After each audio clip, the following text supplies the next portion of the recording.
The following podcast is a W2M Network original production. Visit W2Mnet.com for all of our other great podcasts, plus news, reviews, articles, and opinions from the worlds of wrestling, video games, football, and entertainment.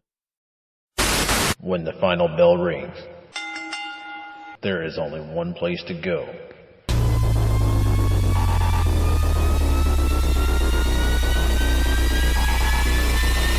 Wrestling Unwrapped. To the max!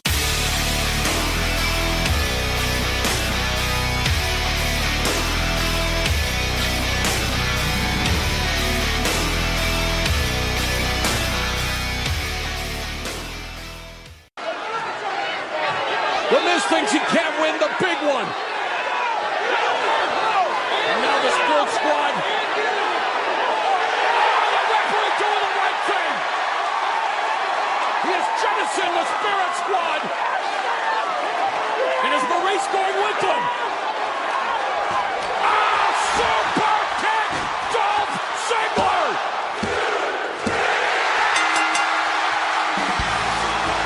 Here is your winner and the new Intercontinental Champion, Dolph Ziggler!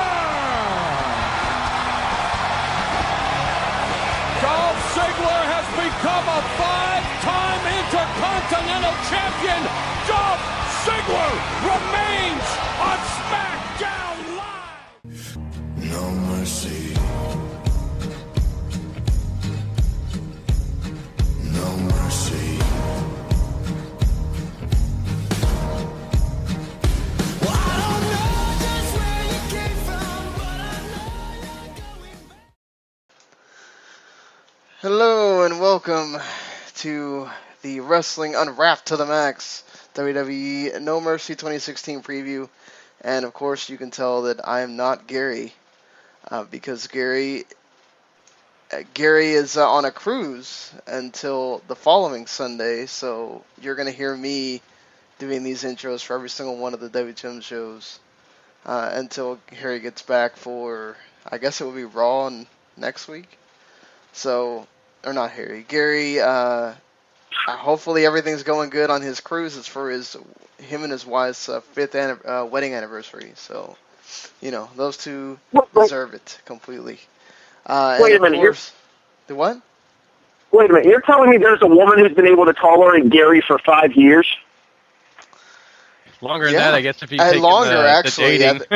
They were dating, I think, almost close to 5 years first before they got married. So it's almost 10 years. Don't you look dumb? That poor woman. God. Gary very often talks about how close to death he comes on a daily basis. So yes. But hey, you know what? As long as she's not planning it in advance and it's premeditated. That's the difference between manslaughter and murder one, it's true. Yeah.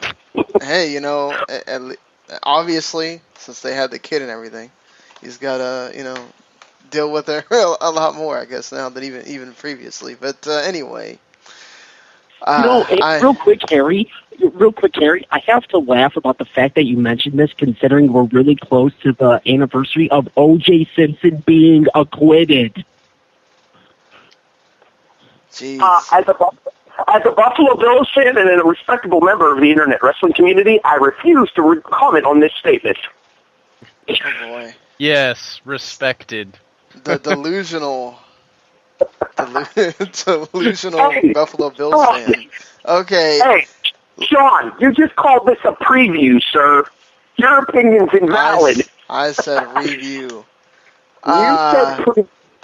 Hell, whatever. Anyway, you guys can read what that says right there on your description, whether you're listening live or you're listening on demand. After Harry has now interrupted me about 5 times so we can get on with this damn thing. I'm hosting this shindig with us here. Of course, all of us. You've heard all of us by now. Mr. Paul Leeser. Heyo. And, of course, the guys from Wrestling Unwrapped. Patrick Ketza. Hoi, hoi. Also the WTM Net wrestling senior editor. And Mr. Harry Broadhurst. He uses the term Mr. loosely in regards to me, clearly. You said that about yourself, not me. Oh, no, I'm a piece of work, and I'm the first person to admit that. That's fine, as long as He you say uses that the term about... editor loosely with me, so. I said come up with a title. That was the first one that kind of came into everybody's head, so... Paul is very much deserving of the wrestling department head position, though. He does edit things. So anyway, let's get on with this thing. You know, there was supposed to be this normal pay-per-view that we're gonna have with this main event that we all thought was gonna be AJ Styles, John Cena, and Dean Ambrose in a triple threat match for the WWE Championship. But WWE decides that they want to book their wrestling show based on an American presidential debate, which shuts out the rest of the, whole world that would have been possibly been watching this too. I mean, isn't that really weird? I understand maybe booking around, what was that other thing they booked around? I understand booking Raw around something where your live ratings matter. But that was a presidential debate as well. Yeah, I mean... I was about to say, that might have been the first one. But, why a pay-per-view? Where most people aren't even buying it on pay-per-view anymore. And it's like you already have the fans' money whether they watch the damn show or not. And there's there's on demand. So why? It made it a hell of a lot easier to stop the show early.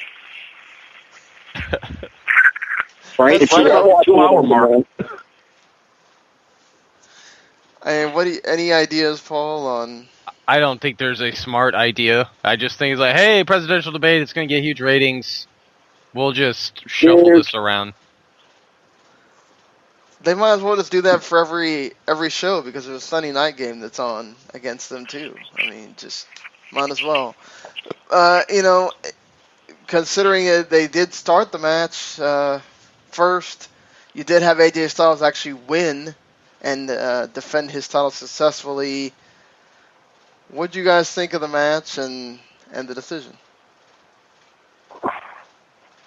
I loved the match. I hated the finish. I understand why Cena took the fall, but I don't think that a pair of chair shots is enough of a viable reason for me to believe that Cena would eat the fall there. Does that make sense? I mean, they don't use chairs that often anymore. So, I mean, it sort of made it feel a little bit more impactful.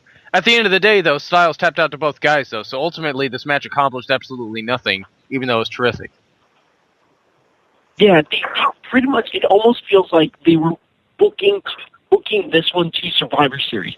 Granted, the entire ending left me really confused because originally, when it very first happened, I thought Mike Chioda was simply telling Ambrose and Cena to just continue fighting like Styles was gone. And it almost made it like an impromptu three-way dance, elimination style. And then Styles comes back in, I'm like, oh, no, he just threw the whole finish out. And I'd be interested to see, I'm almost wondering, are they going to try and book maybe another triple threat match on the, what's the SmackDown Live that, November 8th.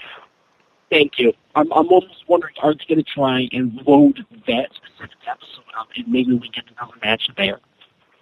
I'm going to disagree with that. And the reason I'm going to disagree with that is because I think with what happened tonight, that women's title match on that November 8th SmackDown may be a triple threat match itself.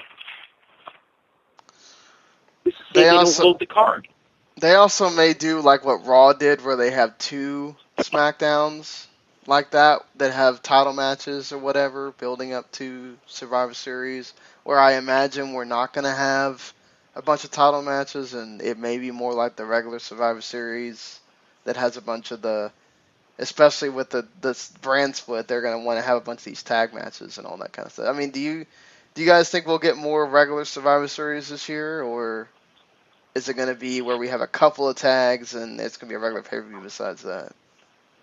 As somebody who's a massive proponent of the Survivor Series, I really hope they get back to the Survivor Series match format. But honestly, I don't think the attention span of most of the traditional fan this day is to the point where they feel like the Survivor Series match is a viable concept the way that it used to be. I think it's a really fair point because tag team wrestling isn't really where it used to be back in the day either, and that's what sort of made those so interesting. At the same time, I feel like you could have one with all the SmackDown teams with the way they're trying to book these guys. So you could do that, and then I'm sure they'll try to do a brand versus brand thing again. Yeah, that's almost like bound to happen. I think it's way too early for that. In my opinion, there should be 12 pay-per-views a year. You should have 3 SmackDown exclusive, 3 Raw exclusive, and then you could do Rumble, Survivor Series, Mania, SummerSlam, Money in the Bank, and bring back bragging rights for Raw versus SmackDown matches. But if you have Survivor Series, you don't need bragging rights. Yeah, you don't. It's not like they're going to use Survivor Series for that purpose, though. You and I both know that, Ketza. They could. But they did, and then they brought in bragging rights the first time around for whatever stupid reason. They don't need it. They can use Survivor Series. Hey, you leave bragging rights alone, sir. I have a soft spot for that show. It's my first live pay-per-view. Yes, I'm aware. I feel like we walked into a lover's quarrel here, Sean. I know, right? Mommy and Daddy are fighting. When do you step in here? Well, I was just going to say we have actually reviewed my first pay-per-view, the Bragging Rights 2009 on Wrestling Unwrapped, and kind of topical. We're going to be doing the Survivor Series as well, but we'll plug more of our show stuff later on in the episode. Well, there, you got a free plug already. So we move on to after this. They have one of the women's matches that we knew going in was going to happen because Becky Lynch mysteriously came up with an injury, I guess, that happened at a house show or one that she's been dealing with for a while, and they just decided that they checked her out and it's bad enough where she can't wrestle right now. It's just kind of weird that this just happened to show up yesterday. But so to be fair, she did post the picture in the hospital gown, laying in the hospital bed. So something had to have happened. Well, the word going around was a neck injury. So I've heard she sprained her neck. Yeah, I mean, it can't be something too serious if they're already planning the women's title match for November 8th. Right. And, I mean, it's probably a precautionary thing, at least. And, yeah, she was watching No Mercy from the hospital bed, so we know this is all yeah, it really sucks considering, having your first title defense would have been really cool for her. But either way, you do have Carmella and... Yeah, just real quick here about Becky watching that. I mean, they can technically tie this into the storyline, too, about Alexa raising a point that it means Becky's unfit to be champion. They're obviously not going that route because Shane shut that down pretty quick. But yeah, either way... I didn't watch Smack. See, that's why you need to watch Smack. But either way... The match here, I thought was actually, because all these matches had to get a lot more time because you had less matches on the show. What did you guys think? I thought this was actually wound up pretty decent, honestly. I think Carmella's getting better. She obviously has spots where, the greenness shows, but I feel like she's getting better. And I found it weird Nikki just wins outright like that.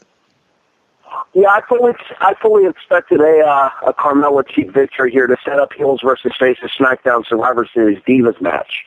Rather than doing a Divas title defense at Survivor Series, I kind of thought that they would end up doing a SmackDown Women's Survivor Series match, and I thought that would have been one of the few that we got. As far as your comment there, yeah, it does appear that Carmella is coming along. I don't know if she's coming along quickly enough to justify her spot on the main roster, though.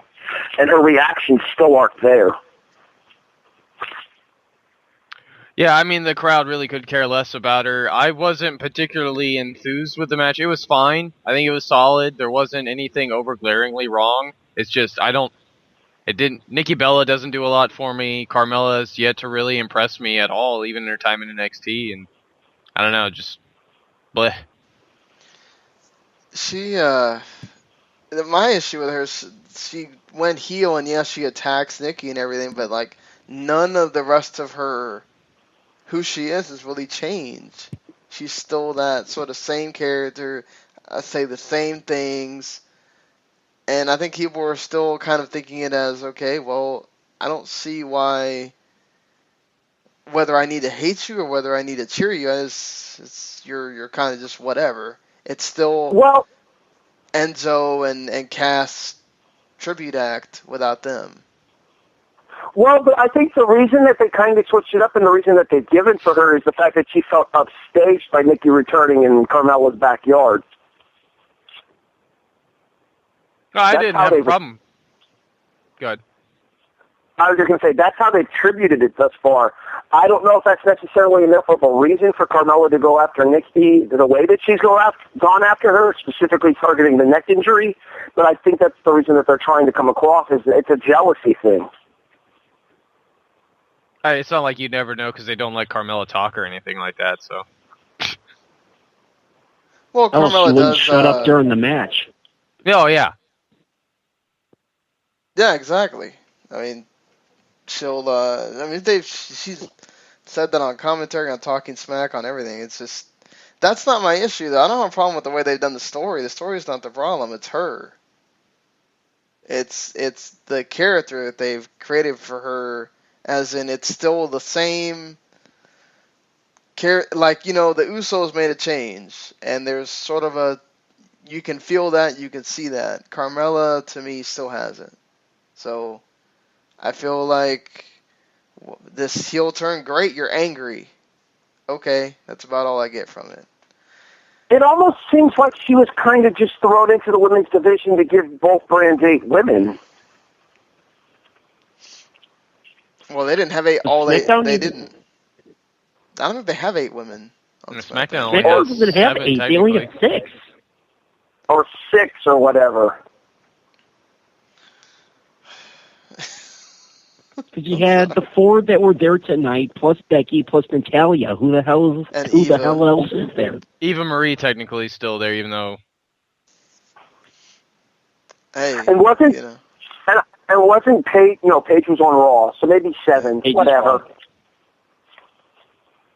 Yeah, I mean, they could have also, at the time, they could have taken Bayley for SmackDown and not Raw, but that's neither here nor there at this point. So it looks like that feud is over, at least.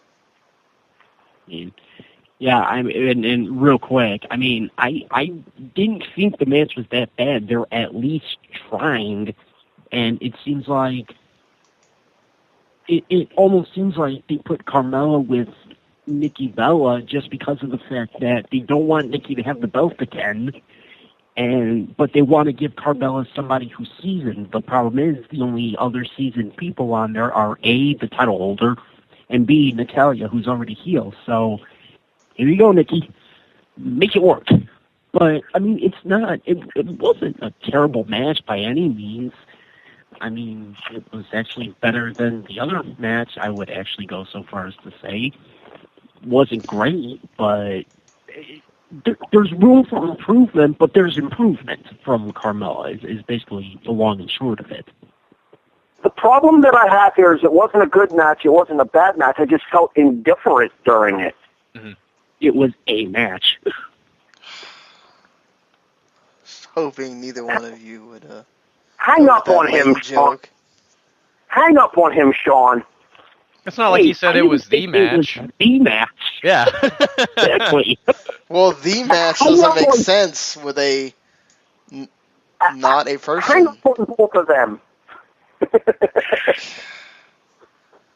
All right, guys. Okay. Anyway, this thing has already turned into a train wreck as it is. But since we already started talking about the other women's match, obviously this is impromptu.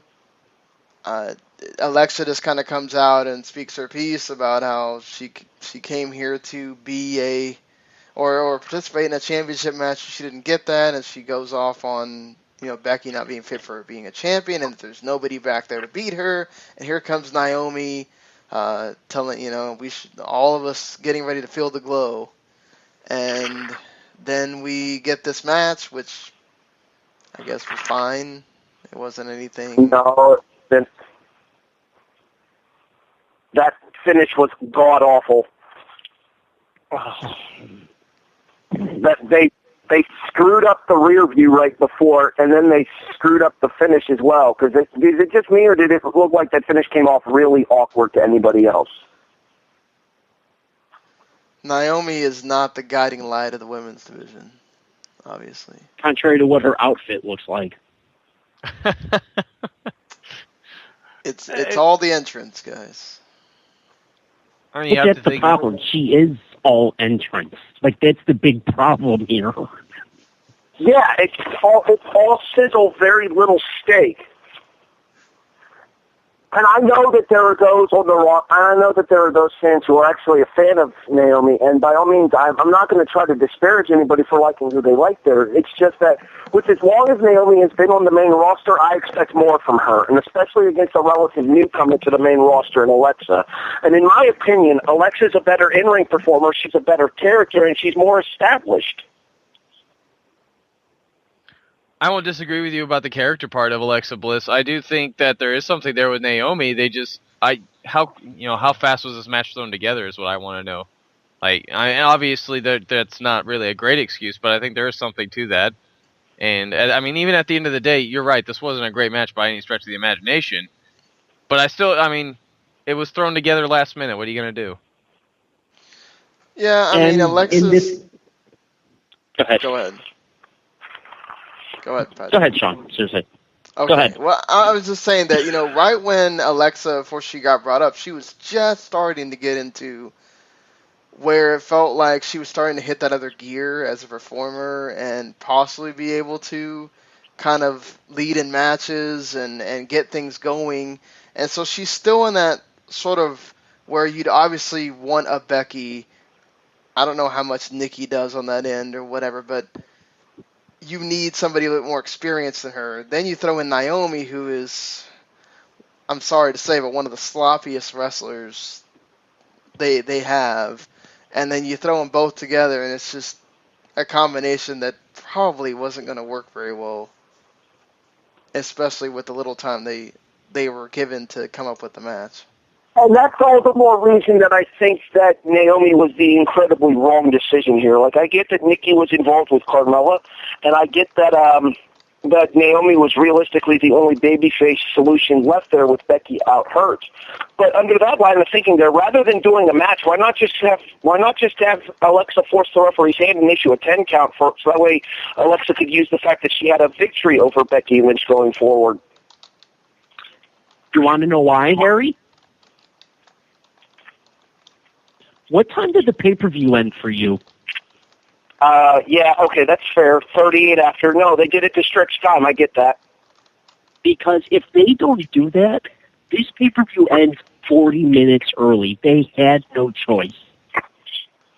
I mean, that's also why they did the stupid announcing Raw matches or announcing stuff from Hell in a Cell that they normally would not have done because, number one, that's crossing the brand lines and Which is also one question that I have. Could this go down as one of the shortest pay-per-views that they've ever pulled? I would make the argument that Backlash went off the air at about the same time. Yeah, Backlash went off like almost 30 minutes before. Backlash was also just on the network.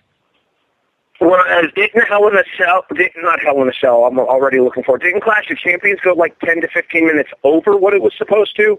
Yes. Yeah, it went at least 5. Which means that there has to be a balance to be found between these short SmackDown shows and those blown-out Raw episodes. But I just, like you just said, Harry, though, they were in a bind here because you had Becky, Nikki, and Naomi Becky's out, Nikki's in a match. Naomi was the only one left in terms of who could go into this match. But why would Naomi get the win? There's no reason for Naomi to get the win. Even if Alexa got a cheap win, that would be the point. She's a heel. Plus, it would kind of add a little bit of... I'll finish with this. It would add a little bit of intrigue of what measures would she go to win the championship now that we know we have a date now. 11/8/2016, she's finally getting her title match. Just real quick here, I would make the argument that you could have put Natalya out there as kind of her wanting to take a shot at the number one contender. Doesn't matter that it would be heel. It would be still better than putting Naomi out there on short notice, whereas Natalya is much better at putting a match together than Naomi is. I mean, her getting the win, I think ultimately is going to be a short-term little thing to try to keep Alexa busy before Becky comes back.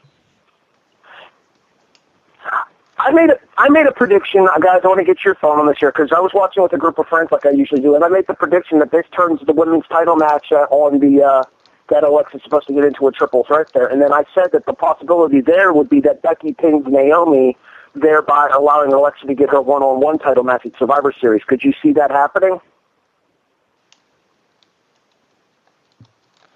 I wouldn't say no. I mean, it's probably they would have. I could also see them doing some kind of number one contenders match before you get to that, and they don't do it. I think if you're gonna have that kind of match and you've already set the date, you don't do a triple threat on SmackDown. If they want to make it some kind of convoluted thing where Naomi's still technically, or Alexa never beats her, and then you have a triple threat of Survivor Series, and that's fine. Just it's with Survivor Series so up in the air, I have no idea what kind of who they're going to put in what match and what titles they would possibly do as outside of the tag matches. So I don't know if they would even try to just have that go on until TLC. And I mean, at this rate now, we have, 6 weeks until Survivor Series, and the women's title match is going to occur 2 weeks before it, if I have my timing right. November 8th? That's a month away. Survivor Series is November. Oh, I thought you meant, no, 11/8 is when Alexa's getting her title match. What's the date for Survivor Series? The Sunday before Thanksgiving, and 17th? Thanksgiving's early. The 17th, Yeah. so it would be the week of 4. The week of 4 Survivor Series is when. Wait, how are they? Hold on. Never mind. It can't be the 17th. That doesn't match up. That would. I'm sorry, I'm looking at the wrong day. It's the 20th. Yeah, But it's the 20th. I was looking at the wrong thing. But So it's you're still the week talking before. Just under 2 weeks. Yeah.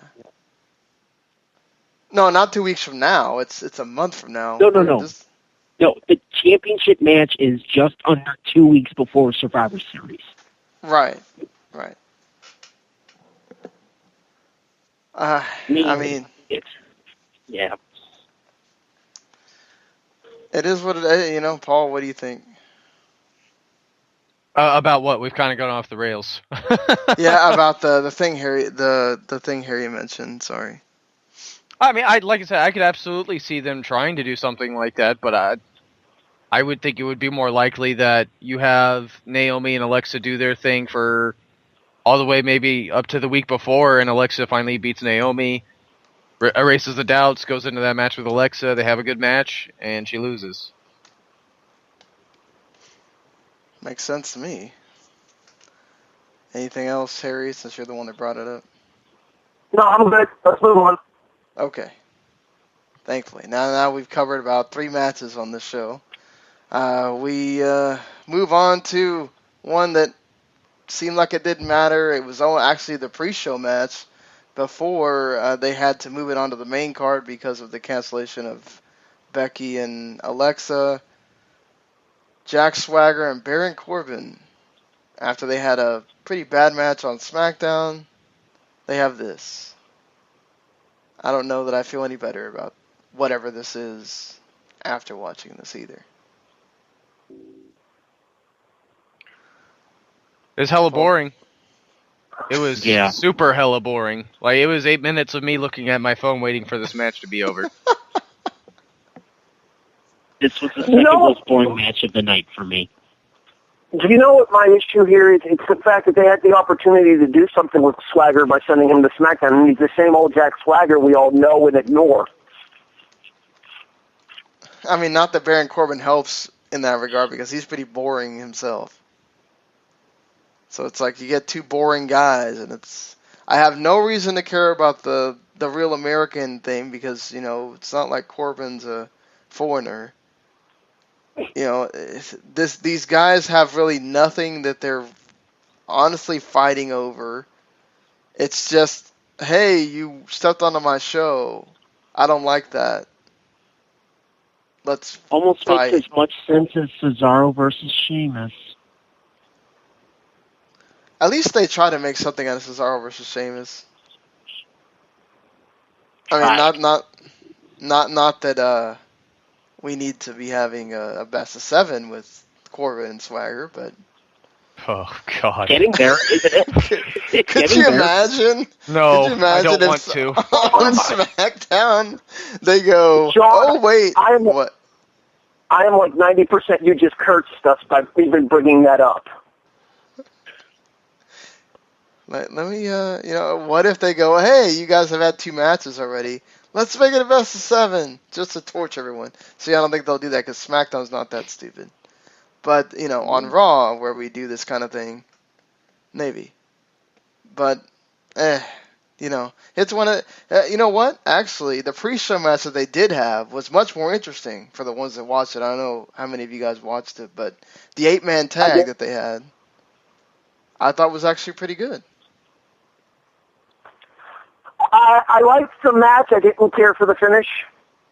I liked that American Alpha got the pin, but I don't know how I feel about Grand Amplitude in the middle of the ring rather than in the turnbuckle like we're used to. Seriously? Well, it has more to do with the way the match breaks down. I know it's petty, but still. Super petty. I unfortunately didn't get a chance to watch the pre-show. My other question is where's Breezango or Febreze or whatever the hell we're calling him this week? That is a great question. They would have been a much more entertaining participant in this match than the freaking Ascension was. You know what? The Ascension actually have a point because didn't they show up on the previous SmackDown and try to get involved in one of the matches or whatever? They showed up, but they didn't do anything. Yeah, they just sat there and watched. Yeah, but Sounds like the their Vaudevillains career. are kind of the odd man or the odd team out or whatever. It's just They're the ones jobbing every week. yeah. Yeah, they're in this match to take the fall, which would have kind of been Fabreeze's role had they been in the match. One of them's not hurt, are they? Like Breeze or Fandango? Not to my knowledge, because I think didn't they just wrestle on whichever one of the B shows they're using as the SmackDown B show. Somebody actually pays attention to that? Okay. Larry reviews them for 411. I read the reviews. Seriously, it's like Larry just... I don't even pity him anymore. He does that to himself. I mean, he gets paid for it. What do you Yeah, I mean, he probably Yeah. gets... I'm sure it's just to get him some extra. I'm sure I don't know how. I'm sure it's whatever the way he does. I'm sure it's to get him extra views and everything. So I don't. I'm sure he'd much rather be paid just to hit himself in the head with a shovel than have to watch those. There are places say out that there like where I'm he- sure you could do that. Yeah. I was about to say, you say that like he doesn't get paid to hit himself with a shovel. But I imagine they're really easy and inoffensive to review. So there's also that as well. But moving along, after we have obviously the American Alpha continue to look good while not involved in the tag team title picture. The team that was involved in the tag team title picture here, the Usos, lose. They lose to Rhino and Heath Slater. I know Rick Balin in our preview actually said that they would win, but I thought he was going to be in the minority. I figured, okay, Slater Rhino's run is over, and we're giving it to the Usos so they can go on to American Alpha. This surprised me as well. What do you guys think, Paul? I think I'm surprised by how over Slater is. He's got kids chant. Like, that was surreal. I mean, that crowd was actually really good in Sacramento. They absolutely were. They killed it the whole night, but I'm surprised too. This continues to show I know absolutely nothing, because I thought the Usos were going to win, but certainly Slater and Rhino are still hot. If they think they get more mileage out of them, then go for it. I just don't know. It looked like they were building up Alpha and the Hype Bros to sort of be those guys to challenge the Usos, but maybe they're not going to go that way. Maybe it's just going to be Slater and Rhino doing whatever they can to hold on to those belts. I really like the fact that they're giving them some run, because they did bring it up on the pre-show of what the hell do you do with Heath Slater once his tag team's over. I mean, the actual WWE people brought it up. But, you know, that is a thing. Like, maybe they're just not done with wanting them to be a team yet, so this is good. Well, can I make a bold prediction as to why Slater and Rhino kept the titles here? Please don't tell me you think they're going to drop them on SmackDown.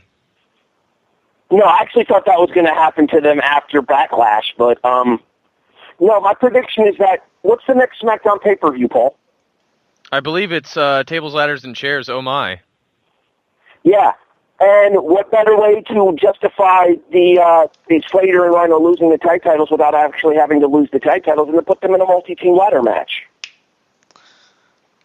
The problem with that is Rhino might be an elected official at that point. I would imagine that Rhino could probably still work for the company part-time. If he loses the belts on November 8th, election night. I still want the Rhino interview or public speech with the tag titles. Can we have that, please? Like, that needs to happen. Just one. Only if Kurt Angle's there, too. He's too busy being overseas with the guy that stabbed himself. So, Wow. Sorry, wow, Sean. Wow. Whoosh, that went straight over my head. He was hanging out with Del Rio earlier this week. It's also only allegedly, Sean. I'm just... Yes, that's a libel, sir. I doubt Only if Del it's Rio's. not true. We'll have to, Okay. you know, that story will continue, but obviously, you know, so Slater and Rhino continue. You have your tag team titles stay where they are, your WWE title stays where it is, and obviously your women's title probably was going to stay on Becky, but, you know, it doesn't even get defended. The one title that does change hands here, Dolph Ziggler ends this story with The Miz by defeating him after even the Spirit Squad make a return to get into this match. That's not enough. Dolph Ziggler kicks out of two. Well, he gets his foot on the rope for one and then kicks out of another of skull-crushing finales. And Dolph Ziggler is your new Intercontinental Champion 5 times now he's held this title. Do you feel like there's anything with Dolph after this? I think it's cute that you think this is over. This feud is the best thing going on SmackDown right now, and I don't think they're done yet. I really don't. Shouldn't they be? Well, I guess they're not. They had to have one more match because Miz has to get his rematch. On November the 8th in Dublin. Scotland. They can't have every single one of these on November the 8th. Why the hell can't they? They just make it a mini pay-per-view before Survivor Series. No, let's not pull a TNA and just have all of our title matches on the show. But actually, why not? If there's not going to be that many title matches aside from maybe the WWE Championship, why the hell not? I just think I think Raw did it right when they did it. Is you do 2 a show or something like that. You need to have a reason for people to check in the other shows too, not just that one.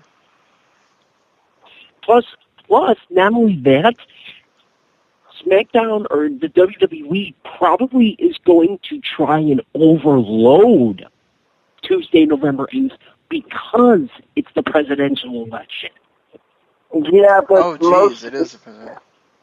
Yeah, but most major U.S. cities' poll boxes are closed by 8 p.m. Well, Isn't it gonna be like live? Everybody's gonna be watching the frickin' electoral votes and whatever as they come in. People aren't gonna. Could not care less. You don't, Couldn't care less. Everybody, most other people do. It's who knows with this election, the way this thing's going. But either way, it's going to be interesting what they do. Either way, is it even going to be live? Is it going to be taped? Because it is from. Normally they tape when they go over there. Sean actually into live. Sean actually raises a very valid point there. If this is going to be in Scotland, then there's a very strong chance that it won't be live anyways. It kind of can't be live because Scotland is like 7 hours away from where I am. So to do a 7 o'clock start here would have to be 2 o'clock in the morning there. Yeah. So, I mean, I don't know that you want to put too many matches on a tape show where you're probably not going to get as many viewers already against an election. I get why you maybe think about loading it up, but it's like you're kind of just pushing all those matches onto one show that you don't know how many viewers are really going to get out of it. So, okay, can I make one more election joke? Okay. Vince McMahon is so sick of Donald Trump's crap, even he's running away from America on Election Day. Zing! Sorry, I'm just trying to avoid having to talk about this real main event that happened on this show. Bray Wyatt. Wait, because we actually haven't given Dolph and Miz the respect that it deserves. That was a damn good match tonight. No, we haven't. Yeah, it was a great match. I love that match. Maybe the best of the series so far. That second match was really good. This one and the WWE World Title were, I'd say, neck and neck as far as how good they were. But these guys, they had the story, they had everything. They went out there, absolutely killed it. I really struggle to see what another Intercontinental title reign for Dolph Ziggler is going to do, unless they're actually going to continue the focus that they have on the championship. But I don't know where you go with either guy, really, from here, honestly, other than you keep having them go at each other, like was already said. I've heard an interesting idea for the Intercontinental title, and I want to get your guys' thought on this. Somebody on one of the forums that I'm on had the idea that you could make the Intercontinental title almost a de facto number one contendership to the SmackDown heavyweight title, whereas you have to defend the Intercontinental title so many amount of times, and then on the next pay-per-view after those defenses, you get the opportunity to cash in your Intercontinental title for a heavyweight title shot. Oh, it's so cute that people keep thinking WWE is going to actually keep track of all that. Not to mention, so you want to go the WCW route with the U.S. title?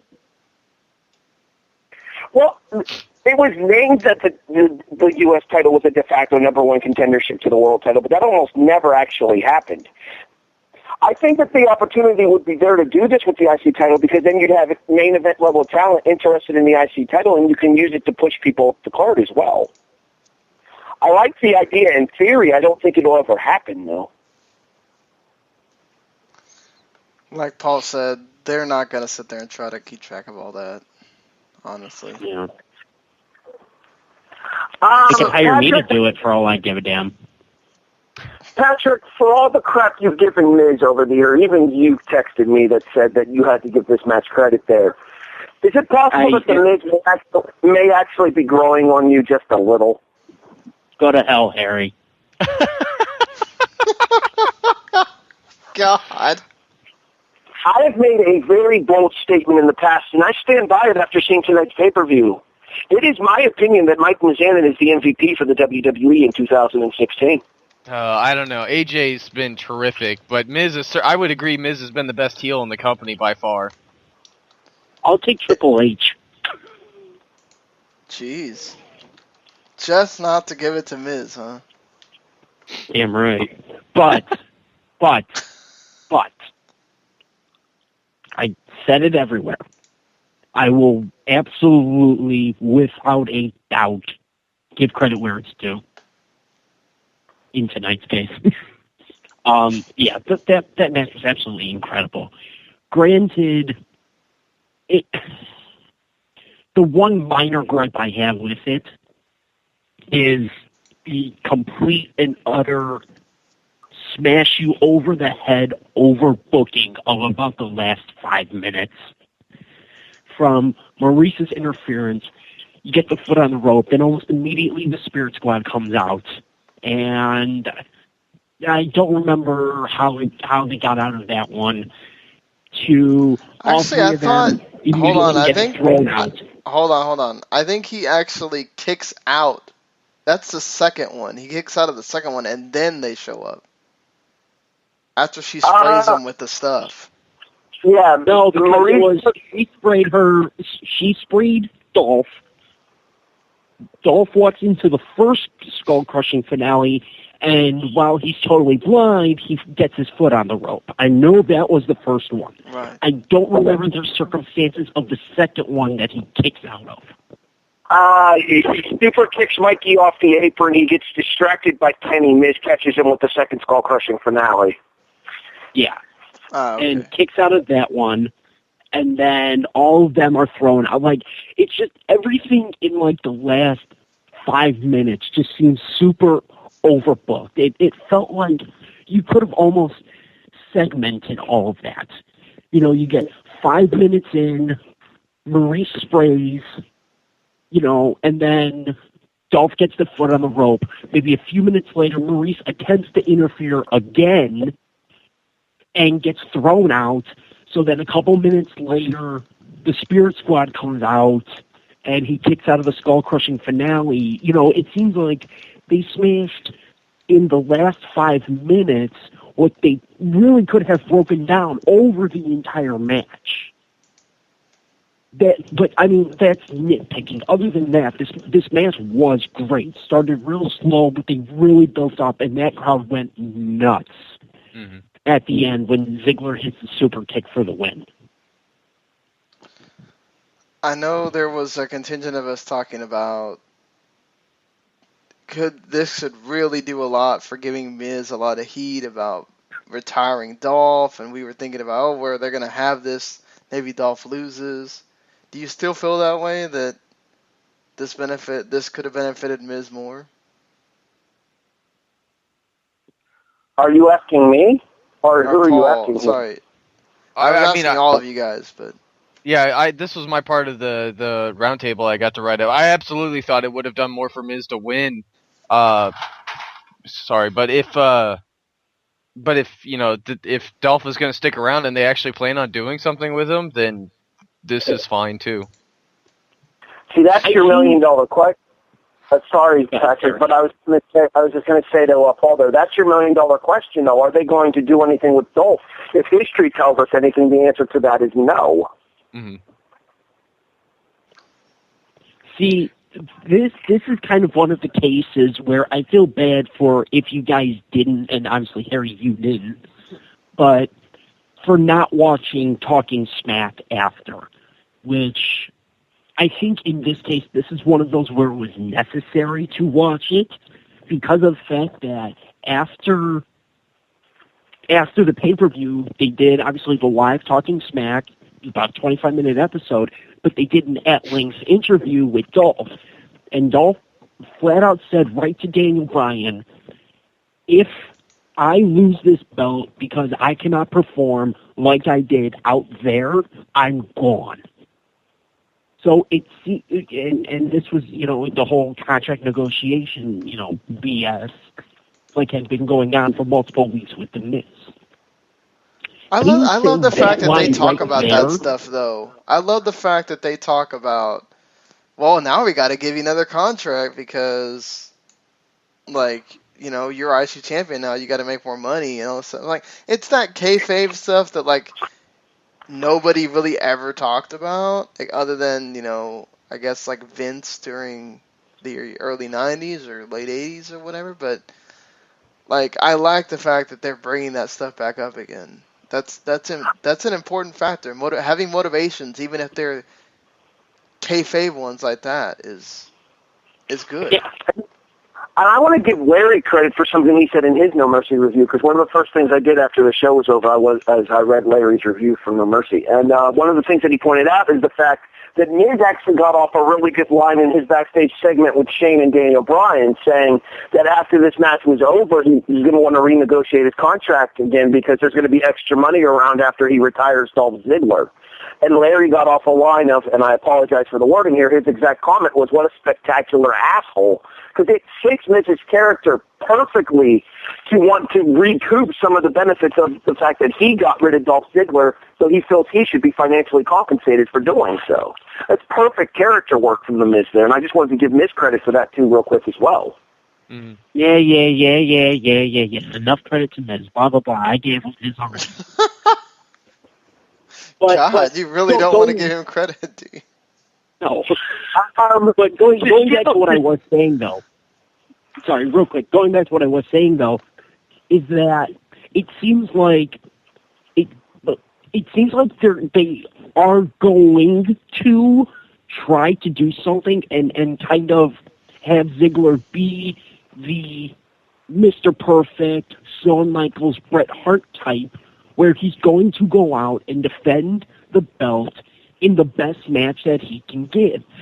It seems like that's kind of where they want to go with it, just from what I'm hearing from the interview that happened during the post-show. But it's going to be interesting to see how this plays out going into, Survivor Series. How's it going to play out over the next couple of weeks, couple of months? It is an interesting thought of what they're going to do with Dolph, and that's, like you guys said, that's the main thing. That's the reason why Paul and I both said on not only on the Paul talking about it on the preview, but also on the last W2M we did, that it benefited Miz more, because think about the heat that he would get, and also like just whoever's supposed to be facing Miz after Dolph, how much the crowd might actually care for that guy to beat the Miz, because he just retired Dolph, so this is going to be, I think, still an uphill. I don't think it's going to be necessarily an uphill thing. I think it obviously matters on every crowd that they go into now, if they care about Dolph or not, but you've really got to make this a big thing for him. I don't know that, do you guys think that we'll ever see him have a legit, like, main event title match again, or is this kind of his last deal we're going to see from Dolph?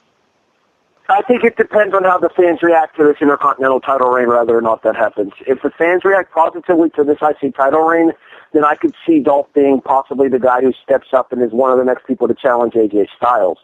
If the fans don't react to this next Intercontinental title reign, then I think Dolph is pretty much done as a upper level babyface. Honestly, I think Ziggler's a better heel than he is a babyface anyway. I would agree with you there. I absolutely think Dolph might get, depending, like Kerry just said, depending on how this run goes, Dolph could certainly get another shot at being the top guy. But at that same time, I think that WWE World Title picture's already been booked out to WrestleMania. So I don't know exactly what's going to happen with the rest of the roster here. Yeah, you probably have to get a Daniel Bryan situation where the crowd would have to really get behind Dolph to the point where they had to put him in the match or something like that, because like Paul said, this seems destined to, at some point, even if we don't want to admit it to ourselves, Cena getting that tying reign, if not the record-breaking reign. So we do still have to talk about this one match that we have avoided until We've now. already talked about two main events. We don't need to talk about this one. Yes. Sadly, we do. This is kind of what happens when you have to do this line of doing podcasts. You have to talk about things you don't want to. And this is one of those cases where, for some stupid reason, they decided to have Randy Orton and Bray Wyatt main event. Because I think I talked about this during the preview. I don't know where I talked about this, having Luke Harper be the one that comes back and costs Randy anything. Having Luke Harper come back, that's a reason to have this be at the end of your show? I mean, that seems rather silly. Sean, I would like to debate you that this was the main event. Oh, God, Harry. Really? Really? Yeah, I apologize. That was awful. Okay, thank you. I feel the need to preface what I'm about to say by stating that I am probably the biggest Luke Harper fan on this board. And my thought to that would be that you are missing a major opportunity to make Luke Harper a babyface here, because you spoke out about being ignored in the free agent thread thing that they did on WWE.com, and you could have brought that back, and you could have brought the fact that he used that as motivation for wanting to break away from Bray Wyatt and wanting to stand on his own here. I don't know. With Rowan gone, I think they want somebody around Bray to work.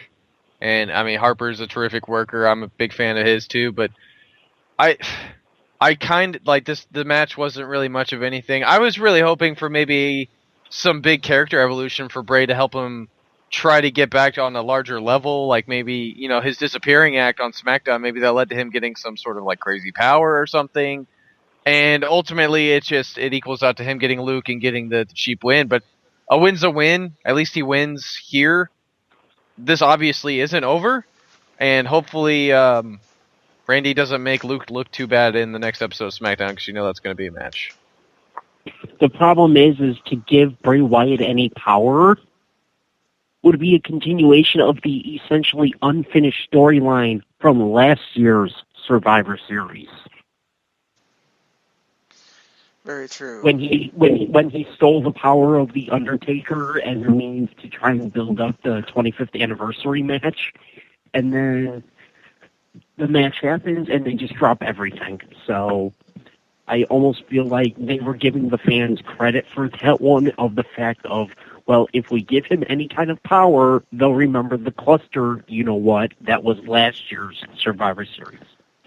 I'm starting to think that maybe it's a hindrance, all this having him be mystical and the powers and all that kind of stuff. Like, shouldn't they go a different route? Because obviously this whole thing's not been working with him. Like, you know, Like, when have he him first... be a cult leader. Yeah, exactly. Like, when he first came, that's what you thought he was going to be.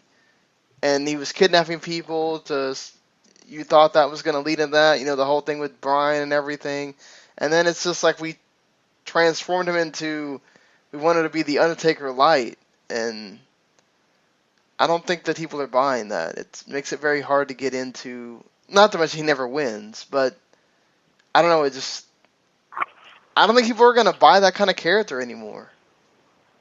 Or if he wins, it's cheap. See, tonight. What do you think, Paul? I mean... Oh, go ahead. Sorry. The only, like, positive thing that I got out of this the entire time was hearing Bray Wyatt hum and sing "He's Got the Whole World in His Hands" again. That was the only positive note that I had over this whole damn thing. The match was boring. Absurdly boring. And it makes me wonder, and sorry, I have to bring it up again with the fact that, you know, it's kind of a semi-confirmed thing that they booked around it, but did the WWE really think that they would lose that many people to the presidential debate, that they would book it like this? I feel like, and for some weird-ass reason, I don't know why, but could they have not trusted Miz and Ziggler enough to carry the show on their back, and then they put their match out 2 matches before, they tear the house down, And you leave Randy Orton just going, oh crap, not again. I've got to follow that. Because it's happened before, sorry. But just, why would you end your pay-per-view like this, especially coming off the heels of the great pay-per-view you had last month, with Backlash and the way that all ended? Are they just going to insist on finishing every pay-per-view with a fluky finish? Because if it is, then, yeah, you're going to beat Raw, but you're going to still go downhill that way. This is now 2 for 2. I don't know if I'd call AJ low-blowing Ambrose into the Styles Clash a fluky finish. I think it was perfectly... Fluky is probably the wrong word, but questionable. Finish, maybe? Maybe. The thing about it is, though, in regards to the whole situation with Bray Wyatt and Randy Orton tonight, is that I think they kind of knew that they were going to get the crowd reaction that they got, which is to say next to nothing, because that crowd was pretty much dead silent for most of their match. Well, they were gassed from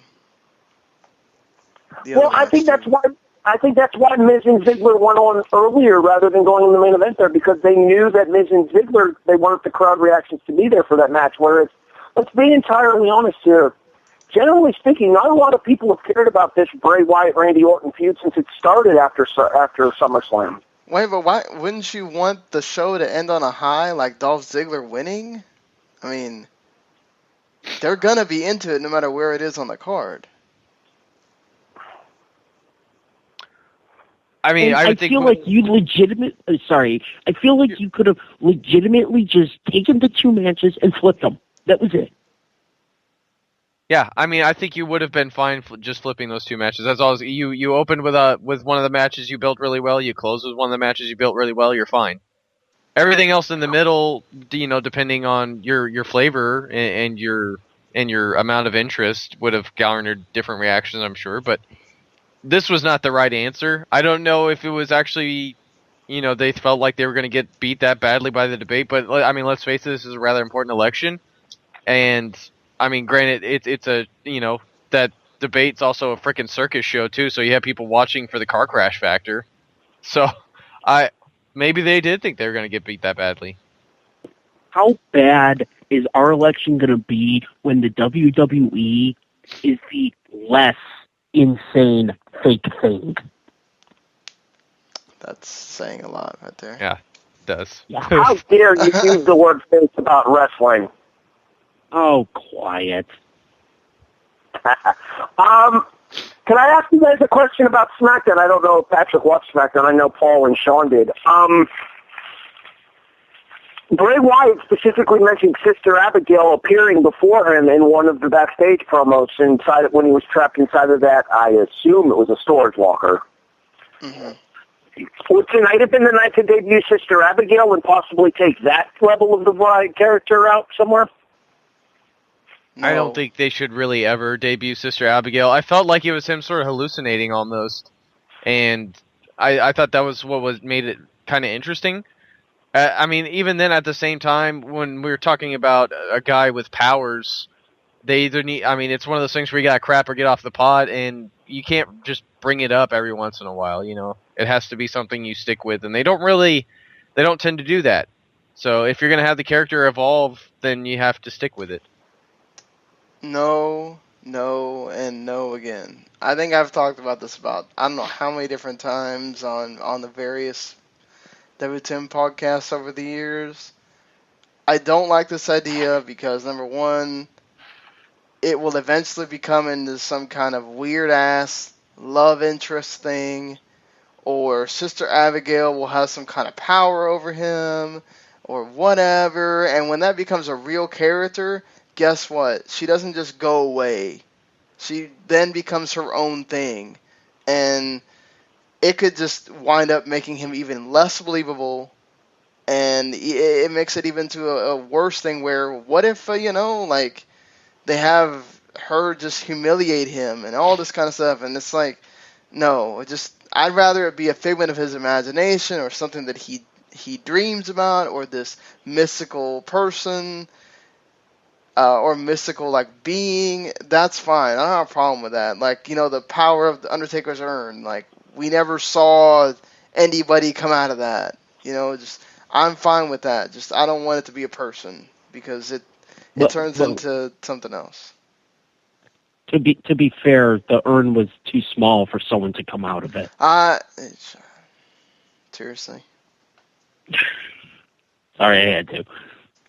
And I'm going to go from one cheap joke to another, mostly because I would legitimately, and it's going to sound like a joke, but it's a legitimate fear that I have, that they would take Sister Abigail and somehow, some way, maybe not to the full extent of it, but they would almost turn it into like a Katie Vick type situation where it was like a dead girl and something really awkward and horrific is going to end up happening with it. And I'm trying to step around, you know, what actually happened. But that's like my number one fear, is they're going to take it and turn it into John Cena cracking jokes about it, or just something like absolutely horrific. So I never want to see Sister Abigail actually in front of me. I never want to see a being be Sister Abigail at all. All right, that answer your question, Harry? Yeah, we're good. I mean, do you have a thought on it? I don't know how I feel about it. I thought it was interesting that after for the first time in the longest time, she actually appears to him in front of a WWE camera, which is what I thought was weird of it all. Like, he's mentioned talking to her before, but this is the first time that we've actually seen him, like, physically interact with her on screen, if that makes sense. Yeah, I totally think that is what Paul said. At that point, he's been in that locker for who knows how long. He's hallucinating, and he sees her, or he's dreaming, or whatever, you know. But yeah, so the last thing we got to do here is give this show a rating, and of course decide on who our MVP and then what was the best match, which may be a difficult one considering the two great matches that we have in front of us to decide against. But what do you think here, Harry? What do you give it? How do you want to do this? Do you want us to give everything at once? Yeah, just go ahead and give everything at once. All right. Best match goes to Miz and Ziggler because of the storyline behind it as well. And I think this is one of those rare occasions where the overbooking of a match actually works to benefit a match rather than take away from it. I'm not saying that you do this kind of stuff on a regular basis, but I'm saying that in this particular instance, it's perfectly acceptable given the tone of the feud and the way that they played off of everything that had happened to Ziggler up to this point in the match tonight before he got his big finish with the title win. My worst match is Naomi and Alexa, and most of that has to do with the fact as well that Alexa had no business losing that match at all, period, end of discussion. She's the number one contender. Your champion's out injured right now. You do everything you can to keep your number one contender strong going into a title match that most people are probably pretty sure she's not winning anyway. MVP for tonight goes to Ziggler himself for his performance, and hopefully this is the start of something important with the Intercontinental title. Hopefully he can do for that IC title what Daniel Bryan was supposed to. And my overall show rating is a 6, because as good as those two matches were, everything else either felt really forced or just kind of there, and I can't give any kind of excessive credit to a show where I find myself having that many issues coming away from it. Patrick? For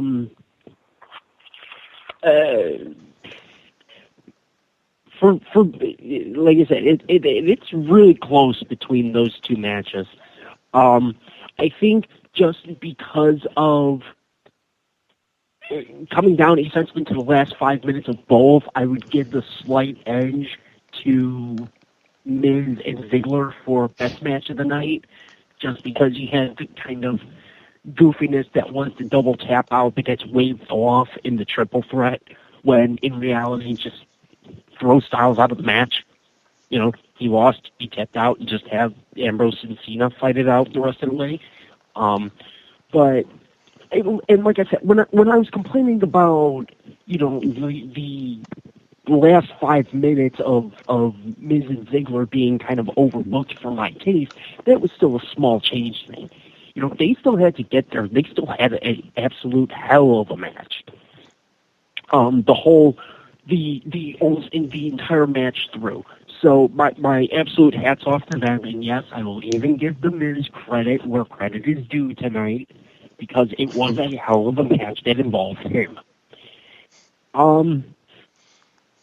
For worst match, I hate doing this because of the fact that they have improved, but I'm still going to have to give this to Nikki versus Carmella, just because, like we said, Carmella is getting there, but not there yet. And I think between the two matches, actually, you could almost say that in both women's superstar matches, the wrong person kind of won. So, but the Carmella and Nikki match was a bit more sloppier, and just kind of came off as really forced. MVP, without a doubt, Dolph Ziggler, just for being able to overcome everything that was thrown at him, whether, it was just forcefully taken out of a finisher. Mind you, that was the second finisher, and he kicked out of it. After just escaping with his foot on the rope for the first one. So, just, it's nice that occasionally they're now paying stuff off. It's weird. SmackDown will pay stuff off on the pay-per-views, whereas Raw, no, you gotta watch Raw to see what happens. This is 2 straight pay-per-views for them now. They paid off the Slater and Rhino thing at Backlash, and they paid off Ziggler tonight. And You have to wonder if that's all. WWE is booking Raw like they're WCW or something on purpose. I almost think like they're trying to bury Raw to bring SmackDown up, and they're doing a very good job of it because SmackDown is becoming the show to watch. Well, I don't think there's any that SmackDown's the show to watch, but at the same time, I think that a lot of it's being done in regards to the way that the pay-per-views are being handled to kind of give you a distinction between the two brands as well, though, Patrick.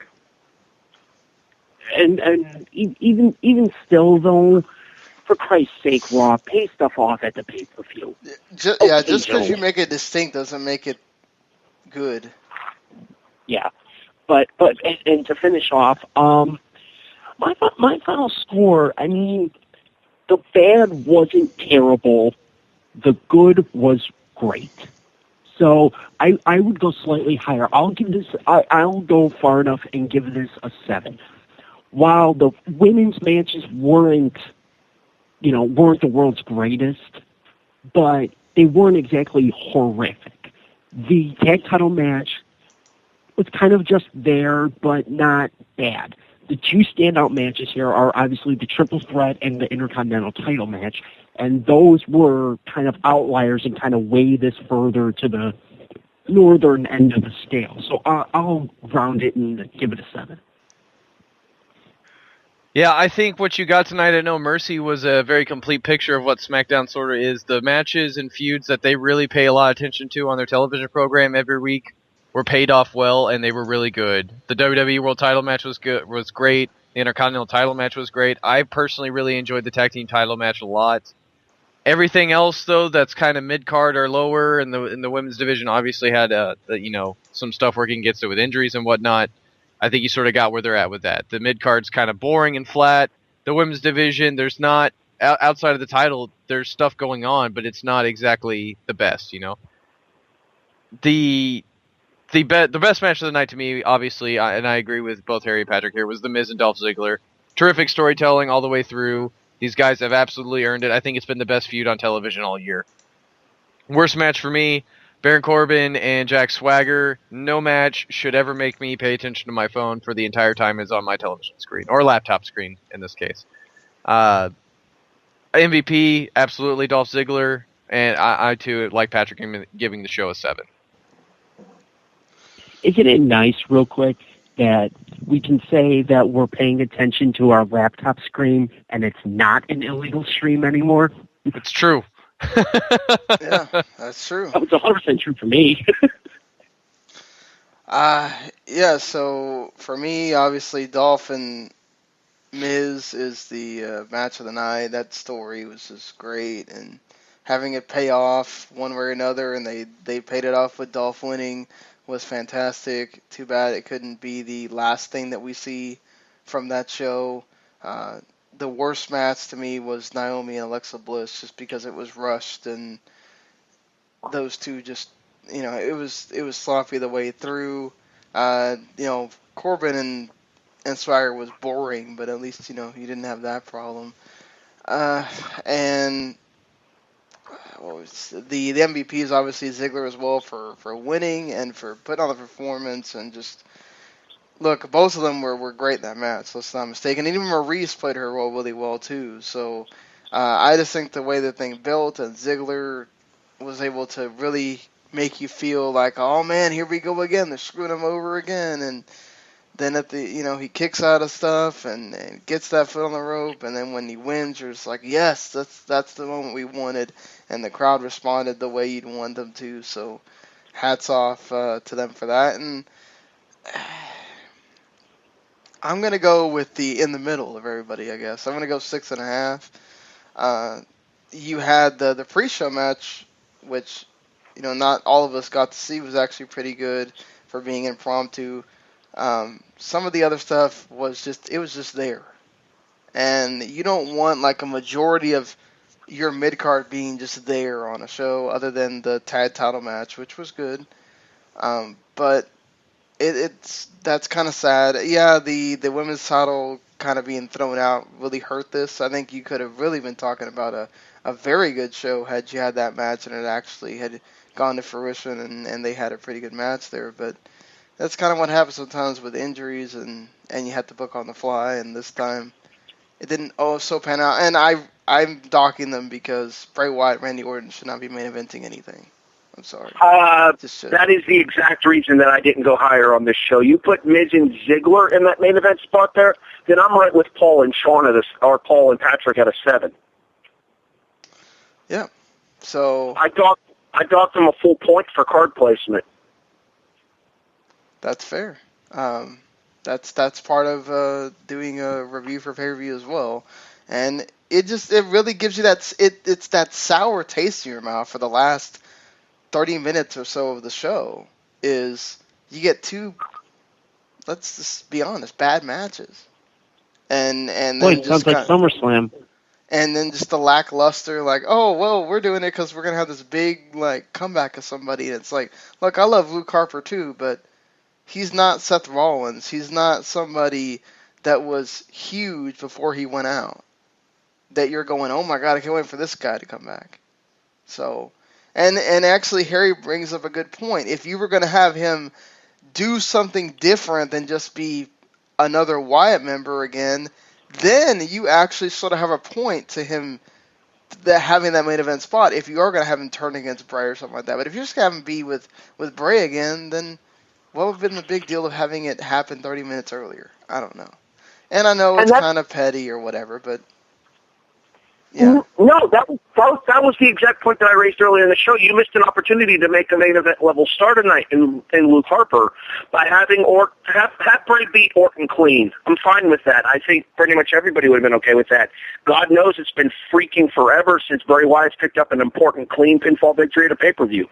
Let Bray beat Randy clean. Have Harper come back and make it look like he's going to align with Bray to continue an assault on Orton, and then have Harper lay Bray out and leave him as the last person standing here. You make a main event star, you give Wyatt the win that he needs, and you set up an excellent feud opportunity for Survivor Series or possibly going into tables, ladders, and chairs. It just made no sense to me. I don't know that you make a main event star because of the fact that do people care about Bray Wyatt that much? But it helps. Not anymore. It helps Luke Harper be seen in a different light than he was when he left, and that makes a difference. Now, real quick, since we are docking things, can I dock the WWE themselves for one thing tonight? What is that? and Sean and Harry know this, WWE, this was not only not the first time that a WWE Championship match has kicked off a show, this wasn't even the first time in No Mercy history, you dumbasses. This is WWE. They do their own history. Yeah, anything that happened Within more a than decade, though. anything that happened more than a year ago is irrelevant. Yeah, well, how is it irrelevant when it features their, COO? Yeah, but he's on Raw. And Randy Orton. Apparently. And tonight's one of tonight's main eventers. For those who don't know, No Mercy 2007 in Chicago was originally supposed to be Orton and Cena for the belt. Cena gets injured and tears his back. Orton takes off the show by being awarded the damn belt, and then Triple H immediately challenges him for the belt. Guess what? They kicked off the show. It was one of 3 title defenses that evening. Triple H successfully defended against Umaga before losing it to Orton at the end of the show in a last man standing match. Correct. Because Umaga was Triple H's original opponent for the show. Jeez, Correct. So he said, no, we need to go match back still on and and watch you're that still show. defending. It's bad. It's bad. Okay, never mind. Yeah, it's bad. Oh, it was a complete cluster because they didn't have Cena. But anyway, the point being, how do you not only mess up the fact that it's not the first time in pay-per-view history, it's not even the first time for this pay-per-view. Also, can I ask an important question? Yes. Who made the decision that No Mercy was going to come back as a French pay-per-view? Oh, Really, shut up. guys? Come on. Okay. Can't believe we're going out on that. Come on, guys. I think Okay. I just want to say real quick about that. The reason I make the joke there is, did either of you guys get a chance to see the actual pay-per-view advertisement for the show? Yeah. Yes. Narrated by Maurice. Terrible.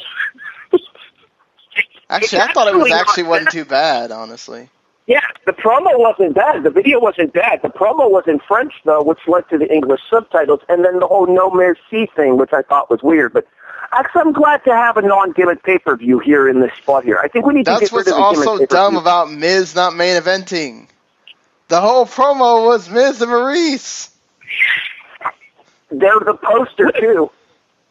No, the poster When doesn't the matter. hell But have it's they just, ever had the poster boy for a pay-per-view actually be the main event of a pay-per-view that when the poster boy isn't named Cena? Or yeah, because Triple remember, H. R-Truth was on the poster for one of these one time. He But, main evented it, though. Oh, wait, no, he Anyway. didn't. No, he didn't. Anyway. That was but anyway, let's get out of here. Thank you for listening. We promise that the Monday shows will not be this much of a train wreck, but it is what it is. Don't make promises you can't keep, Sean. We do it every week, buddy. Anyway, so before for these guys, make sure you listen to what are y'all doing on Wrestling Unwrapped next week? Yeah, this is going to be mighty interesting. We legitimately actually set this in stone probably about 20 minutes before we started this. So yeah, next Sunday, Harry and I are back at our normal start time as we pretty much watched the night Vince McMahon almost died. And one version of the character of The Undertaker actually did die in a Buried Alive match. It's Undertaker versus Vince. We're covering Survivor Series 2003. This may be our most topical show to date, actually, because of who's in the main event of this particular Survivor Series. I'm sure by now you guys have seen... no, not him, the other guy. I'm sure by now you guys have seen the rumors of the possible Survivor Series match between Goldberg and Lesnar. Well, this would be the last Survivor Series. Well, yeah, his only Survivor Series up to that point. Goldberg and Triple H is your heavyweight title match at this particular show. And not only that, Steve Austin puts his Raw general manager career on the line in a Survivor Series match. It is Team Austin versus Team Bischoff. So that will be Survivor Series 2003 next Sunday night on a regular edition of Wrestling Unwrapped with Harry and possibly Sean and myself, hopefully at our normal start time of 8. God help us all. Jeez, guys, you act like we started so late the last time. Anyway. I'm not putting any elbows, but somebody did kind of cause us to miss a show recently by taking a nap.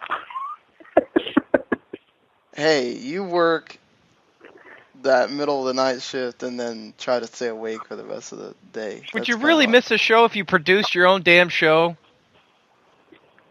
If we had known we would have, if we knew that we would have had to produce our own show, we probably would have done it. The last time y'all tried to do it with the phone and it didn't work very well. But anyway. Anyway. Hey, Paul, don't produce either. Quiet, you. I produce my own damn show. Yeah, he does. Speaking of which, what is that show? Whenever I get time. No, I said what, not when. What? Oh, when? The show is the Wrestling Time Machine, where I go back. We're currently reviewing very slowly Ring of Honor 2002. I'm watching the entire year's worth of show. The first episode is up. The Era of Honor begins. The next one will be the Round Robin Challenge, which will happen whenever I find some free time to actually watch a 3-hour show. Would you have any interest in having a special guest co-host for Era of Honor Begins? I actually own that show. I've already reviewed it. It is up on all the things that W2M is on. Or not Era of Honor, Round Robin, sorry. Maybe. We'll talk. Message me. You got my number. Yeah. Okay, I like when we're planning things on the air there nobody else cares about. But anyway, so make sure that you join the. Shut up. Anyway, it's freaking 2 a.m. Jesus Christ! Make sure you check out these guys on Wrestling Unwrapped on Sunday. We'll be back on Monday for Raw, and of course the regular Part 1 episode. And, hopefully Eric Gary is enjoying his cruise. Until then, see you later, everybody.